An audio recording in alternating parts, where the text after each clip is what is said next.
Assalamualaikum warahmatullahi ta'ala wabarakatuh. Alhamdulillah, alhamdulillahilladzi hadana lihada wa ma kunna linahtadiya laula an hadana Allah. Asyhadu an la ilaha illallah wahdahu la syarika lah wa asyhadu anna sayyidana wa nabiyyana Muhammadan abduhu wa rasuluh. Allahumma salli wa sallim wa barik ala sayyidina wa maulana Muhammadin wa ala alihi wa ashabihi wa man tabi'ahum bi ihsan ila yaumil qiyamah, amma ba'd. Hadratil muhtaramin, para alim, para ulama, wabil khusus jamaah salat subuh yang dimuliakan Allah Subhanahu wa taala. Syukur alhamdulillah pagi kali ini kita bisa meniatkan dan mewakafkan jasad kita ini untuk berada di dalam satu majelis memenuhi panggilannya Allah Subhanahu wa taala. Kenikmatan yang sangat istimewa tatkala kita masih berkesempatan, dikasih kesempatan Allah untuk melakukannya.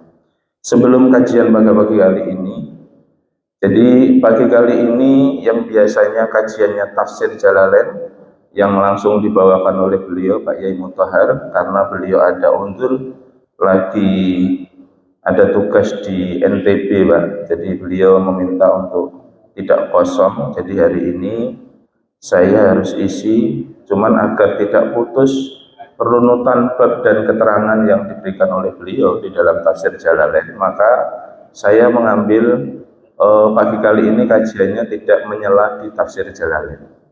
Jadi pagi kali ini kita akan ngaji bersama, masih sama dengan kitab tasawuf yang dulu, yaitu karangan kitab yang dibawakan oleh Syekh Nawawi Al-Bantani, Nashaihul Ibad.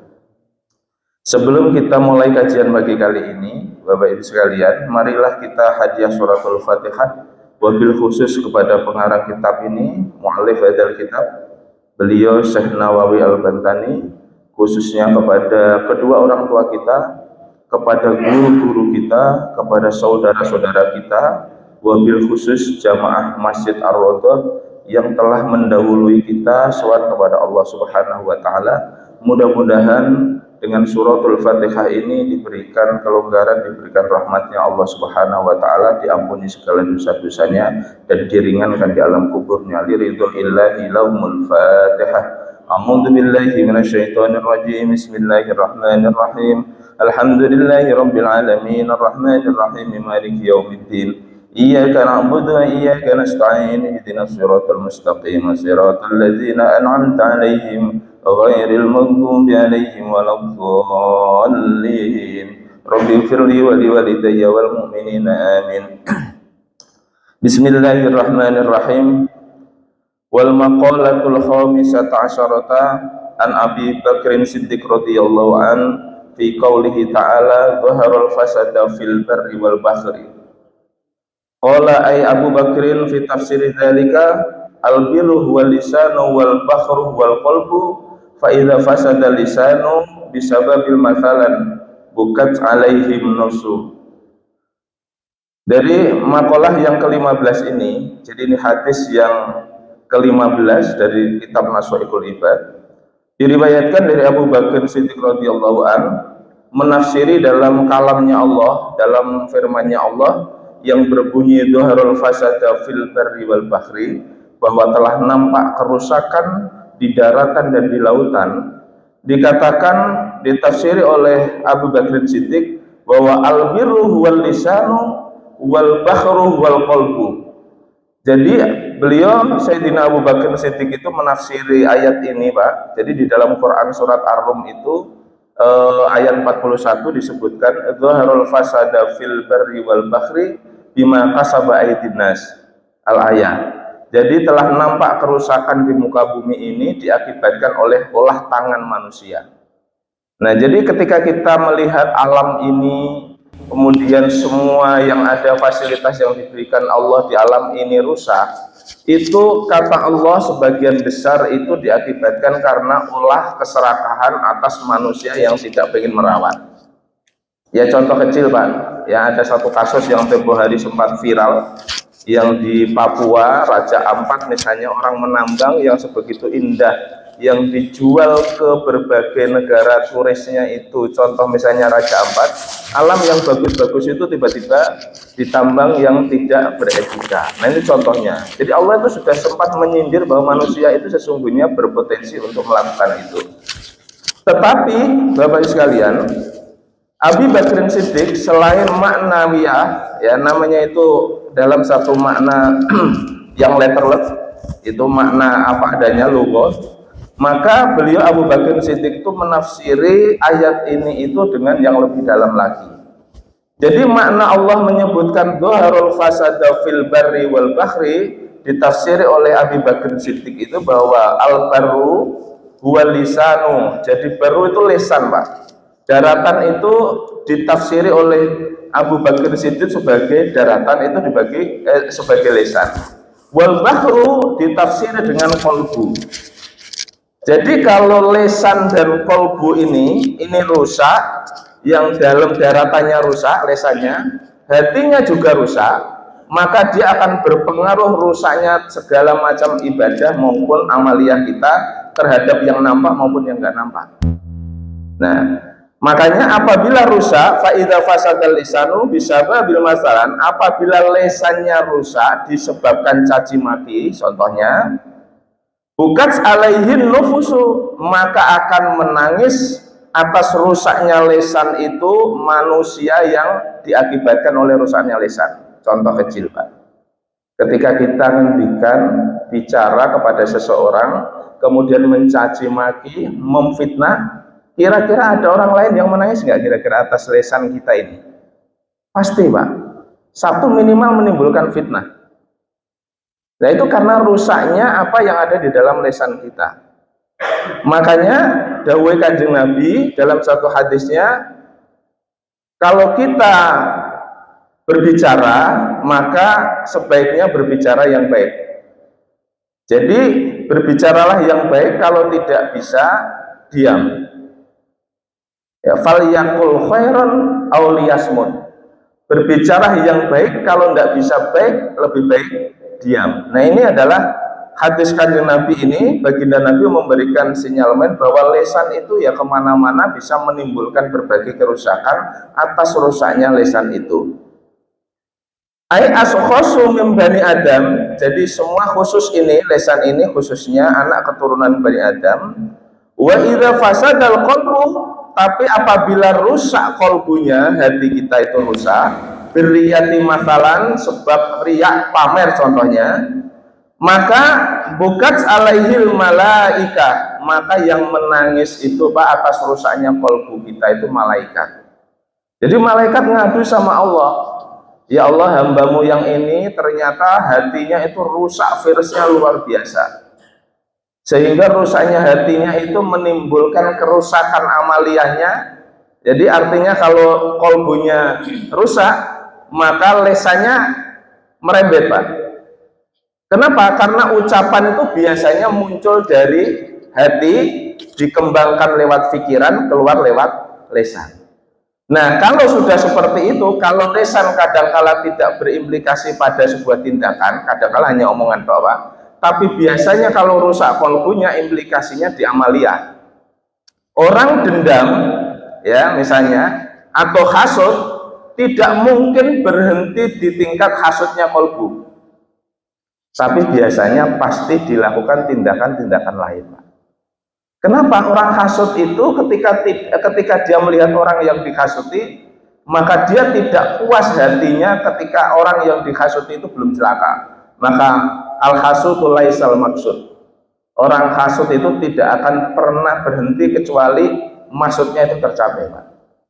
Nah, jadi Abi Bakar Siddiq menafsirkan ayat ini itu sedemikian dalam. Kalau kolbu kita yang rusak, maka malaikat akan rusak, akan menangis akan suratnya kolbu itu. Ilal hikmatu fi annal lisanu wahidun tanbihu lil abdi fi annahu la yambagi ayyatakallama illa fi ma yuhimmuhu fil khair. Jadi dikatakan hikmahnya bahwa sesungguhnya lesan seseorang, ya lesan itu hanya satu, maka menjadi peringat hikmahnya itu jangan berbicara kecuali hal yang penting. Ya. Ayat takallama illa fima yuhamimu, dan jangan bicara kecuali menimbulkan kebaikan. Makanya kalau kita ngomong ngendikan itu butuh berhati-hati sekali, Pak. Dipilah kata dan maknanya agar orang lain tidak tersinggung, agar orang lain tidak sakit hati akibat ucapan kita. Nah, berimplikasi ucapan kita yang mengimplikasikan kepada sakitnya hati orang lain, Pak. Itu kalau sudah nyangkut tentang lisan, maka otomatis efeknya dua. Yang pertama, efek dosanya kepada makhluk. Yang kedua, efek dosanya kepada Allah. Nah, kalau dosa kita kepada makhluk, kepada Allah itu bisa dimakfu dengan beristighfar, minta ampun kepada Allah. Tetapi kalau dosa kita kepada manusia, sekalipun kita ini meminta ampun kepada Allah sedemikian rupa, begitu susahnya kita untuk diampuni kecuali hakul adaminya sudah selesai, Pak. Nah, ini lisan yang sangat penting sekali. Wa qila li anna lisana dzakira bi kulli lughatin kana dzikruhu lil mudzakkir wahidin wa huwa Allahu wa kadzalika qalbu. Dikatakan bahwa sesungguhnya lisan itu bertutur kata, setiap kata dalam bahasa itu dimaknai bahwa orang yang mengatakannya atau berkalam atau menyebutkan sesuatu, bagi orang yang menuturkan itu sesungguhnya tidak layak kecuali hanya khusus untuk satu hal, yaitu untuk apa? Wallahu, untuk menyebut asmanya Allah. Lisan ini sesungguhnya untuk bicara banyak itu nggak penting, Pak, kecuali hanya satu, menyebut, sering-sering menyebut asmanya Allah. Nah, menyebut asma Allah itu letaknya selain di lisan, itulah pekerjaan hati. Wa kadzalika qalbu, demikianlah pekerjaan hati. Makanya, Pak, kenapa zikir itu penting sekali? Karena di tengah zikir itu dia bekerja lesannya tapi kalbunya masuk. Kalau lesan saja yang berbicara, misalnya ngucap Allah, Allah, Allah, ngucap istighfar itu tidak masuk di kalbu, maka efeknya kecil. Ya pasti dapat sawabnya, Pak, dapat pahalanya. Tetapi pahalanya tidak berefek sedemikian rupa ketika kita berzikir, mengucapkan kalimat thayyibah, tetapi masuk di dalam kalbu kita. Nah, jadi sangat penting sekali untuk menjaga lisan dan hati ini agar dia mengarah kepada hal yang baik yang diridhoi oleh Allah Subhanahu wa taala. Bi khilafin nahwil aini wal udhuni fa innahu yuta'addadu. Berbeda dengan contohnya mata dan telinga yang dia memiliki dua. Ya, mata ini kan ada dua, Pak. Telinga ini ada dua. Kalau lisan hanya satu. Karena satu itu berhati-hatilah. Karena kalau dia meleset, maka meleset semua. Kalau telinga kan enggak. Telinga itu kalau mendengarkan yang satu enggak mendengar yang baik, Pak. Yang kirinya bisa mendengar yang baik, yang kanannya kadang mendengar jelek, masih ada pengimbang. Itu maksudnya. Mata yang sebelah melihat yang baik, yang sebelah melihat yang jelek. Jadi masih ada padanannya. Berbeda dengan lisan dan kolbu, kata Sayyidina Abu Bakrin. Karena kolbu itu sedemikian rupa hanya satu, lisan juga hanya satu, maka betul-betul harus dijaga. Kila li'annal hajata ila sam'i wal basiri akharun min hajati ilal kalam. Jadi disebutkan bahwa sesungguhnya kebutuhan mendengarkan dan melihat, itu lebih banyak dibanding kebutuhan untuk ngomong, Pak. Orang yang bijak, kata hukama ini, ahli hikmah, Pak, karena telinga ini dua, mata itu dua, maka sesungguhnya yang afdol itu kita itu lebih banyak mendengarkan dibanding ngomong, Pak. Nah, yang paling banyak kan orang lebih banyak ngomong dibanding mendengarkan. Gitu. Jadi kalau dikeluhi orang ngomong terus itu termasuk pulau, Pak. Kadang-kadang dikeluhi orang sedikit ngomong gitu. Berbeda kalau dokter, ya kayak Pak Dokter Aris berbeda. Nggak mungkin dokter ngomong dulu, Pak. Dokter tuh pasti mendengarkan dulu. Apa Bu keluhannya gitu ya, Pak Aris? Oh, keluhannya ABC. Karena kalau ngomong dulu dokter bingung. Loh, Pak Dokter, kan saya nggak itu sakitnya gitu. Kenapa harus itu? Beda, Pak. Nah, jadi kita itu bisa mencontoh itu, ya.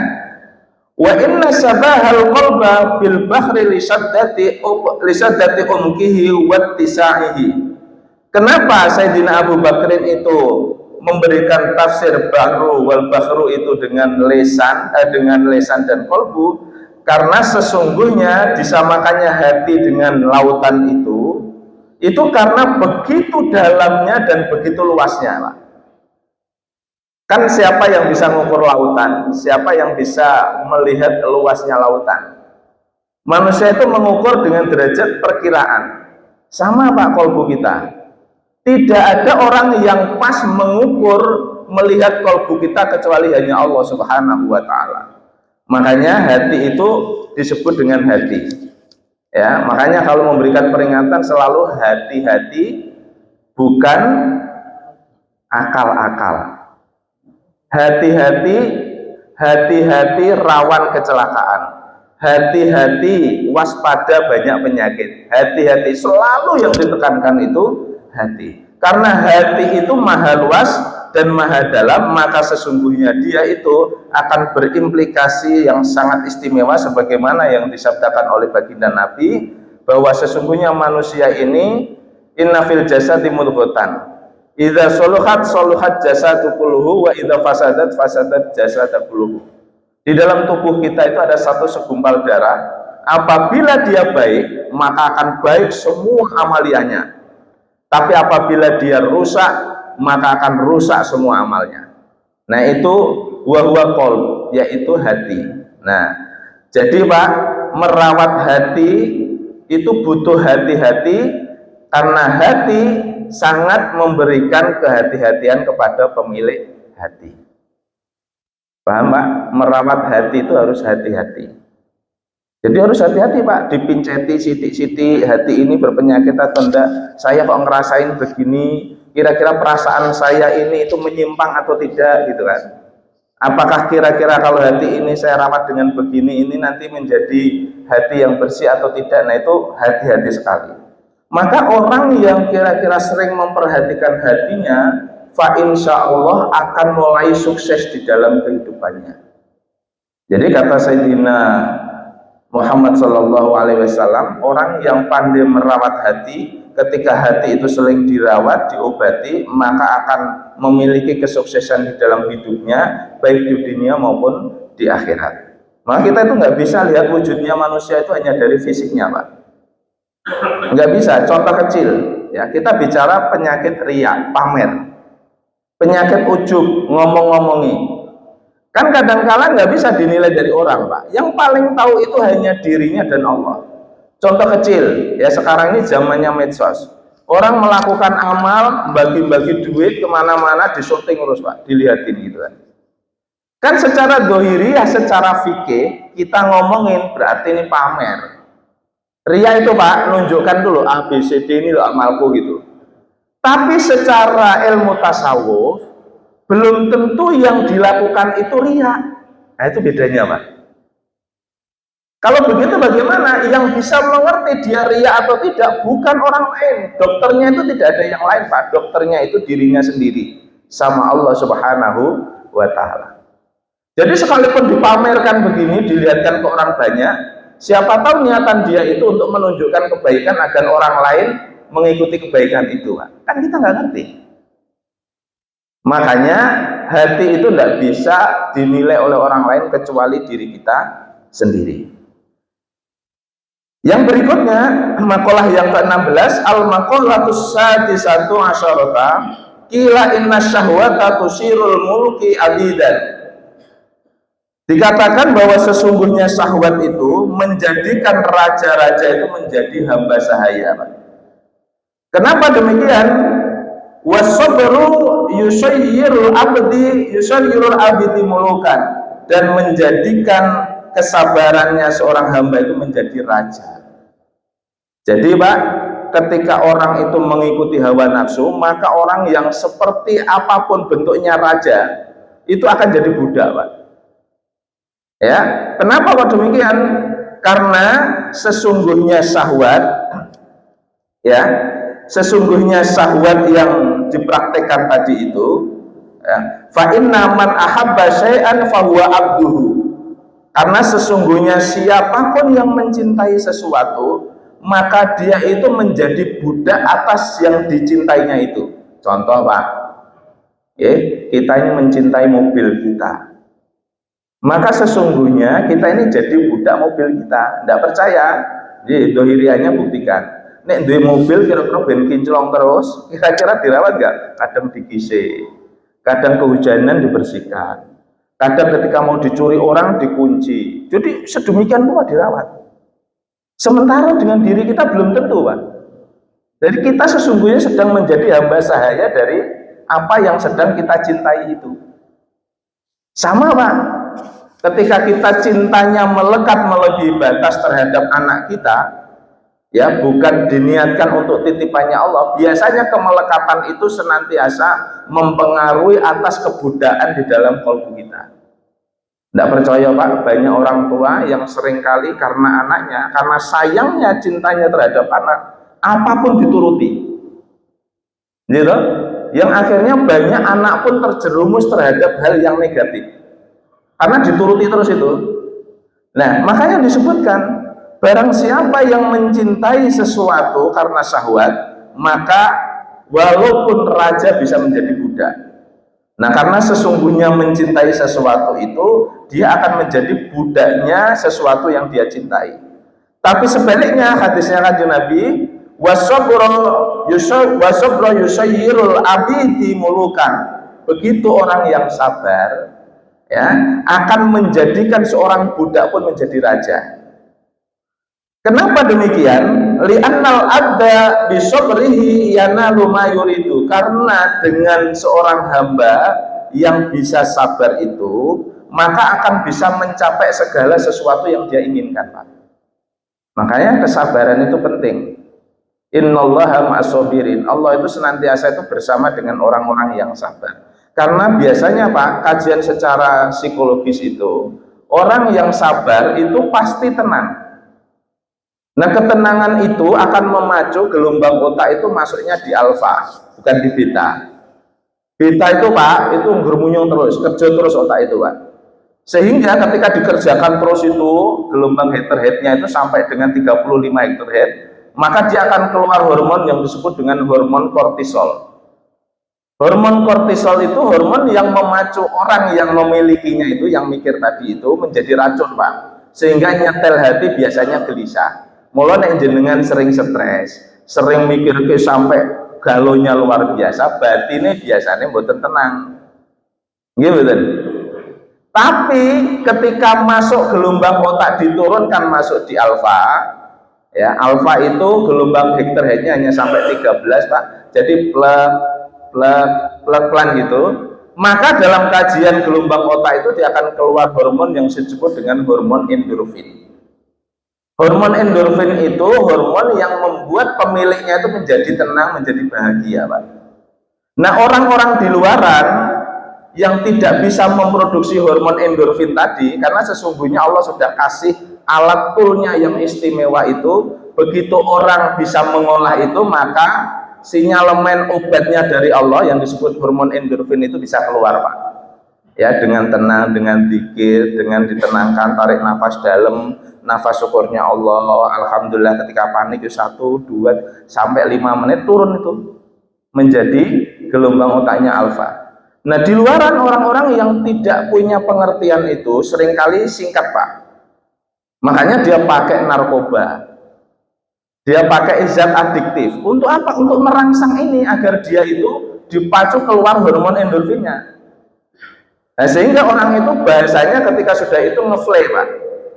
Ngeflay itu kelihatan tenang, tapi karena bukan keluar dari asli atas aktivitas tubuh ini, maka dia akan menjadi lemah. Nah, sabar itu karena gelombang otaknya masuk di alfa, biasanya jernih setiap memikirkan sesuatu. Karena jernih maka cermat setiap apa yang mau dilakukan, yang dituju pun biasanya pasti terwujud. Nah, jadi orang yang sabar itu maka memudahkan dia untuk senantiasa mendapatkan sebuah apa yang dia inginkan. Karena sesungguhnya sabar itu menciptakan sebuah peluang untuk bisa berada di dalam genggamannya. Ala taro ay ala yasilu ilmuka ila kiswati Sayyidinal Karim ibnil Karim ibnil Karim ibnil Karim Sayyidina Yusuf. Jadi apakah engkau tidak melihat atau apakah engkau tidak sampai ilmumu untuk memikirkan ini? Perhatikan kisahnya Nabi Yusuf alaihissalam, Pak. Jadi ini Sirah Syekh Nawawi Al-Bantani memberikan sebuah itibar contoh. Nabi Yusuf alaihissalam, As-Sidqi ibnu Ya'qub, As-Suburi ibnu Rizqa, Al-Halimi ibnu Ibrahim Khalili awalahu alaihissalam. Jadi Nabi Yusuf alaihissalam ini putra Nabi Ya'qub, putra Nabi Ya'qub, putra dari Ishaq, putra dari Sayyidina Ibrahim. Nah, Nabi Ya'qub itu pernah digoda dengan yang namanya wa Zulaikha, fa innaha ahabbat Sayyidina Yusuf nihayatal hubbi wa huwa yasbiru ala makriha wa alajiyatiha. Jadi Zulaikha itu sesungguhnya Zulaikha itu begitu mencintainya dengan nafsunya kepada Sayyidina Yusuf, nihayatal hubbi, dengan setinggi-tingginya cinta, wa huwa yasbiru ala makriha wa alajiyatiha. Tapi Nabi Yusuf itu sabar atas hal yang dilakukan, ya, atas hal kejar-kejarnya, gangguannya Zulaikha tadi. Maka Nabi Yusuf alaihissalam selamat dari fitnah maupun yang dilakukan Zulaikha karena nafsu. Zulaikha itu ratu, betul nggak? Zulaikha itu ratu, seorang ratu yang sedang senang dengan seorang pemuda yang ganteng. Karena nafsunya tadi, makanya di awal keterangan tadi, barang siapa yang kira-kira membutuhkan mencintai sesuatu karena syahwat, maka seorang raja pun itu bisa menjadi budak. Ini contohnya maksudnya. Kisah ini Zulaikha itu ratu, tapi karena nafsunya yang sebegitu tinggi mencintai Nabi Yusuf, maka pangkatnya sebagai seorang ratu pun itu menjadi hina. Wes kayak wong bodoh, Pak. Wes ngolar ngalor ngidul ngantin fitnah gitu kan. Jadi sampai mengumpulkan orang, sampai macam-macam dilakukan. Ya suka wong bodoh. Orang itu kalau nafsu kan menjadi bodoh, Pak. Sama, orang yang bernafsu untuk mencapai segala sesuatu, apakah itu harta maupun kekuasaan, biasanya pasti bodoh. Menerjang segala sesuatu yang sekiranya itu menjadi hal yang haram pun dilakukan. Nah, itu menjadi contoh bagi kita. Wal maqalatus sabi'ata asyarata, maqalah yang ke-17, qila tuba ayu khabarul kafiru liman kana aqluhu amiran wa huwa wa hawahu asiran. Jadi dikatakan bahwa kebahagiaan itu ay khairul kafiran, adalah kebaikan yang banyak. Liman kana aqluhu amiran, barang siapa yang untuk orang yang memiliki akal menjadi panglimanya. Jadi kebahagiaan itu adalah kebaikan yang banyak bagi orang yang akalnya itu jadi pemimpin, Pak. Jadi ketika melakukan sesuatu itu pakai akal, bukan pakai nafsu. Bi ayya qadiya bi muradi aqlihil kamali, dengan mengikuti sesuatu yang dituju itu melalui akalnya menjadi sempurna. Wa hawahu ay milanu nafsihi ila mala tastahi bi ghairi da'iyati syar'i, dan kecondongan dari diri sendiri kepada sesuatu hal yang tidak yang tidak menginginkan nafsunya dari selain sesuatu untuk mengajak kepada syar'i, maka sesuatu itu nafsunya dipenjara. Asiron. Jadi kalamnya tuba liman kana aqluhu amiron fahawahu asiron. Kebahagiaan itu untuk orang yang akalnya dijadikan panglima dan hawa nafsunya dipenjara.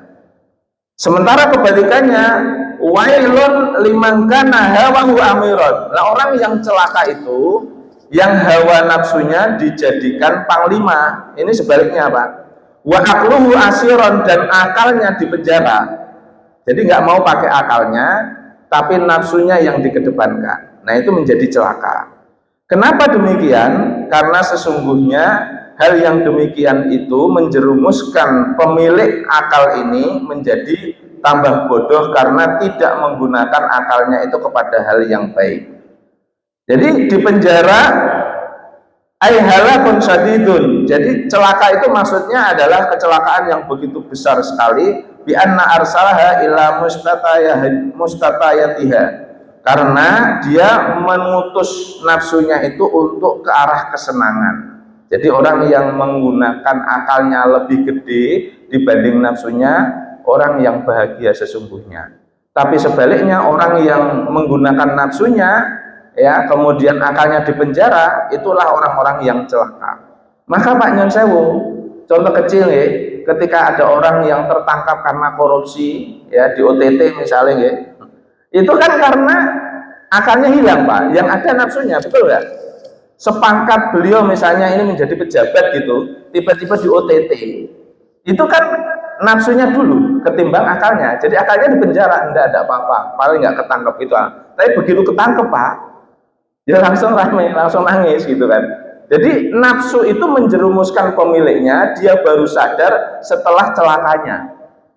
Makanya kalau kita mengedepankan akal terus dipikir sebelum bertindak, dirasakan ini baik atau tidak, fa insya Allah tidak terjerumus kepada hal yang berkaitan dengan kehinaan. Satu lagi Pak, wal maqulatu khaminata asyarata, maqalah yang ke-18, kila man taraka dzanaba raqqa qalbuhu wa man taraka al-harama wa akala al-halama saffat fikratuhu. Jadi di makalah yang ke-18 ini disebutkan bahwa barang siapa yang meninggalkan dosa, kemudian dia akan menjadi halus kalbunya. Kenapa? Karena dosa itu menimbulkan titik-titik hitam yang ada di dalam kalbunya. Dan barang siapa yang meninggalkan haraman, wa man tarakal harama wa akala halama, dan memakan sesuatu yang haram, maka sofat fikratuhu, akan bening pikirannya. Ya, kata baginda Nabi dalam satu hadisnya, innal abda idza aknaba nakita fi qalbihi nuqtatun saudaun. Sesungguhnya seorang hamba apabila dia melakukan dosa, maka di titik itu satu titik dalam kalbunya itu menjadi hitam. Kemudian summa idza adnaba nakita fi qalbihi nuqtatu saudaun. Kalau dia ngelakuin lagi, dititik lagi di dalam kalbunya. Padahal kalbu hati itu menjadi cermin Pak. Kalau dia itu buget, nggak akan melihat apa-apa, kebenaran nggak melihat, kebaikan nggak akan melihat. Hatta yabqa aswada murbadan, sampai hitam semua itu nanti. Kalau sudah seperti itu, la ya'rifu ma'rufan wa la yankiru munkaron, enggak akan pernah bisa melihat kebenaran, juga tidak akan pernah melihat kebatilan Pak. Kalau melihat batil, tidak pernah ingkar. Nah ini dawuh Kanjeng Nabi. Makanya penting Pak, termasuk di dawuh itu wa halal halal, barang siapa yang memakan barang yang halal, sofat fikratu, akan menjernihkan pikirannya. Nah dawuh ulama, man ahalal haram fakot adat man ahalal haram fakot adat zawaslimu. Barang siapa yang memakan barang yang haram, maka sesungguhnya jasadnya itu susah sekali digerakkan untuk beribadah. Di ingin dahulu itu untuk malam Sabtu kita sudah bahas di bab kitab ini di Minhajul Abidin Pak. Jadi kalau kita ini kok ibadahnya itu sering males-malesan, tanda kita, hati kita itu banyak dosanya dan banyak perkara yang haram dimakan. Nah hati-hati, kalau kita memberikan itu, maka sesungguhnya dia akan mulai meracuni terhadap sesuatu yang tidak baik terhadap pikiran. Ala masnu'atillahi ta'ala dallati ala ihya'illahi ta'ala khalqan ba'dal mauti wa ala hadratihi wa qatrihi wa ilmihi. Jadi apabila kita ini memiliki pikiran yang jernih, maka sesungguhnya kita bisa melihat petunjuknya Allah, sebagaimana contohnya Allah menghidupkan, mampu menghidupkan orang yang mati menjadi hidup dengan kehendak dan kekuasaannya serta ilmunya Allah. Jadi kalau enggak ya susah Pak, melihat tauhidnya Allah itu susah. Ya ketika ada masalah mudah sekali ngelofro. Ketika ada nikmat mudah sekali ghaflah. Ketika ada ujian mudah sekali galau. Nah, orang yang galau, orang yang sering kali ghaflah, orang yang galau khususnya, itu biasanya tauhidnya rendah. Maka untuk mengobati obat galau yang pertama, kuatkan kegalauan itu dengan ketauhidan. Tauhid itu adalah mengerti makrifat akan Allah Subhanahu wa taala, bahwa Allah yang memiliki kekuasaan yang tinggi, memiliki kehendak, memiliki maksud yang semuanya tidak ada yang bisa kuasa kecuali hanya Beliau. Nah, kalau sudah seperti itu, Pak, ringan mikirnya, nggak mungkin stres. Ya, pasangan kita meninggal, oh karena titipan. Ya, titipan kita hilang, oh karena titipan. Allah berkehendak. Terus itu Pak, dikembangkan ketauhidan itu. Pak, insya Allah itu akan memudahkan kita untuk menjernihkan kolbu ini dalam rangka untuk bisa menatap menjadi manusia yang sempurna di hadapan Allah. Kalau sudah sempurna, Pak, insya Allah kita kembali kepada Allah, akan jumpa kepada Allah dengan sejumpa-jumpanya mahabbah. Jumpa kepada Allah dengan kasih sayang kepada Allah Subhanahu wa taala. Amin ya rabbal alamin. Demikian kajian pada pagi kali ini. Kita senantiasa berniat mudah-mudahan ilmu yang kita terima senantiasa bermanfaat bagi kita dan bermanfaat bagi orang banyak, menerangi kita dalam ibadah kita di hadapan Allah Subhanahu wa taala. Amin ya rabbal alamin. Rabbi zidni ilma warzuqni fahma, Rabbi shrah li sadri wa yassir li amri, fahlul 'uqdatam min lisani yafqahu qawli. Amin. Billahi taufiq wal hidayah. Wassalamualaikum warahmatullahi wabarakatuh.